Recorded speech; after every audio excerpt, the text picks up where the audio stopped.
Se ha considerado el lenguaje como algo que nos distingue de otras especies. Sin embargo, sabemos que hay otros animales que también usan lenguajes, aunque no tan complejos como los nuestros.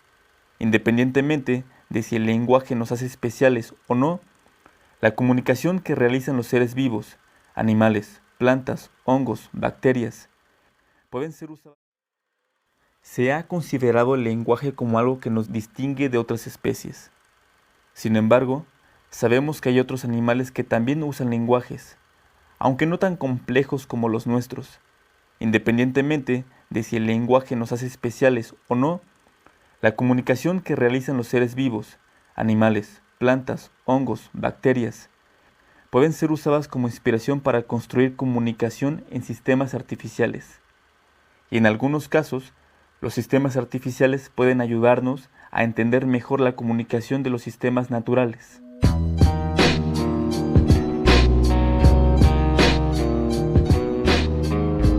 Dependiendo del contexto, lo cual es esencial para metáforas, ironía, etc. Para eliminar ambigüedades en lenguajes naturales, se definieron lenguajes formales basados en lógica. Podemos decir que los lenguajes formales están bien definidos, pero sigue siendo un problema traducir entre lenguajes naturales y formales. Sin embargo, los lenguajes formales son relativamente fáciles de usar en máquinas, por lo que se han usado no solo para comunicaciones con y entre computadoras, sino también para programación. Aunque los lenguajes formales son extremadamente útiles, también tienen sus limitantes, por ejemplo con las paradojas. Una clásica, la del mentiroso, dice: esta frase es falsa. Si fuese falsa, entonces es verdadera, pero si es verdadera, entonces sería falsa. Hay que notar que estas limitaciones no son de las máquinas, sino de la lógica. De hecho, con lógicas paraconsistentes se pueden manejar paradojas, pero la mayoría de las lógicas usadas en inteligencia artificial tienen problemas con las paradojas. Y según la definición de Fitzgerald, sin paradojas no hay inteligencia. Tal vez por eso esta definición de inteligencia no es tan popular en inteligencia artificial. Hacia fines del siglo XX, Lux Thales, director del Laboratorio de Inteligencia Artificial de la Universidad Libre de Bruselas, la Flamenca, junto con estudiantes y colaboradores, empezaron a estudiar cómo máquinas podrían definir su propio lenguaje, en lo que se llamó el Talking Heads Experiment, experimento de las cabezas parlantes. Con reglas sencillas, Thales y su grupo probaron que una población de agentes puede definir un vocabulario común solo con autoorganización. Se podría decir que desde este trabajo se amplió un interés que llevó a la conformación de la comunidad científica que estudia la evolución del lenguaje usando el método sintético. Otro tipo de comunicación, inspirado en insectos sociales, también ha tenido un impacto importante más allá de la inteligencia artificial.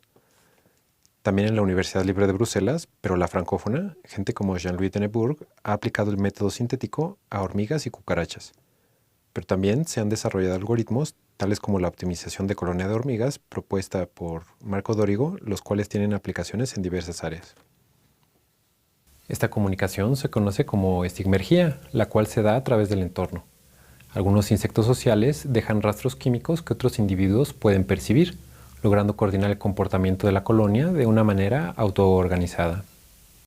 Es claro que el lenguaje es una parte esencial de la inteligencia, y todavía hay muchos de sus aspectos que deben atenderse para lograr una verdadera inteligencia artificial.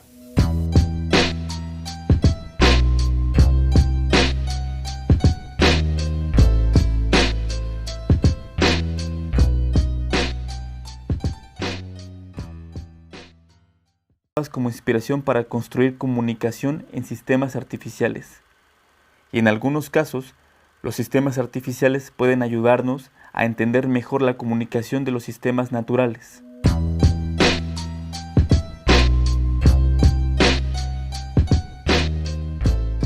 Mucho antes de que hubiese computadoras electrónicas, se habían estudiado los aspectos lógicos del lenguaje, para poder determinar de manera inequívoca si una frase era verdadera o falsa, lo cual sería bastante útil. Sin embargo, la flexibilidad y economía del lenguaje cotidiano involucra ambigüedades que normalmente resolvemos al contextualizar palabras y frases. Esto nos permite que las mismas secuencias de símbolos puedan tener significados distintos dependiendo del contexto, lo cual es esencial para metáforas, ironía, etc. Para eliminar ambigüedades en lenguajes naturales, se definieron lenguajes formales basados en lógica. Podemos decir que los lenguajes formales están bien definidos, pero sigue siendo un problema traducir entre lenguajes naturales y formales. Sin embargo, los lenguajes formales son relativamente fáciles de usar en máquinas, por lo que se han usado no solo para comunicaciones con y entre computadoras, sino también para programación. Aunque los lenguajes formales son extremadamente útiles, también tienen sus limitantes, por ejemplo, con las paradojas. Una clásica, la del mentiroso, dice, esta frase es falsa. Si fuese falsa, entonces es verdadera, pero si es verdadera, entonces sería falsa. Hay que notar que estas limitaciones no son de las máquinas, sino de la lógica. De hecho, con lógicas paraconsistentes se pueden manejar paradojas, pero la mayoría de las lógicas usadas en inteligencia artificial tienen problemas con las paradojas. Y según la definición de Fitzgerald, sin paradojas no hay inteligencia. Tal vez por eso esta definición de inteligencia no es tan popular en inteligencia artificial. Hacia fines del siglo XX, Lux Thales, director del Laboratorio de Inteligencia Artificial de la Universidad Libre de Bruselas, la Flamenca, junto con estudiantes y colaboradores, empezaron a estudiar cómo máquinas podrían definir su propio lenguaje, en lo que se llamó el Talking Heads Experiment, experimento de las cabezas parlantes. Con reglas sencillas, Thales y su grupo probaron que una población de agentes puede definir un vocabulario común solo con autoorganización. Se podría decir que desde este trabajo se amplió un interés que llevó a la conformación de la comunidad científica que estudia la evolución del lenguaje usando el método sintético. Otro tipo de comunicación, inspirado en insectos sociales, también ha tenido un impacto importante más allá de la inteligencia artificial. También en la Universidad Libre de Bruselas, pero la francófona, gente como Jean-Louis Denneburg ha aplicado el método sintético a hormigas y cucarachas. Pero también se han desarrollado algoritmos, tales como la optimización de colonia de hormigas, propuesta por Marco Dorigo, los cuales tienen aplicaciones en diversas áreas. Esta comunicación se conoce como estigmergía, la cual se da a través del entorno. Algunos insectos sociales dejan rastros químicos que otros individuos pueden percibir, logrando coordinar el comportamiento de la colonia de una manera autoorganizada. Es claro que el lenguaje es una parte esencial de la inteligencia. Todavía hay muchos de sus aspectos que deben atenderse para lograr una verdadera inteligencia artificial.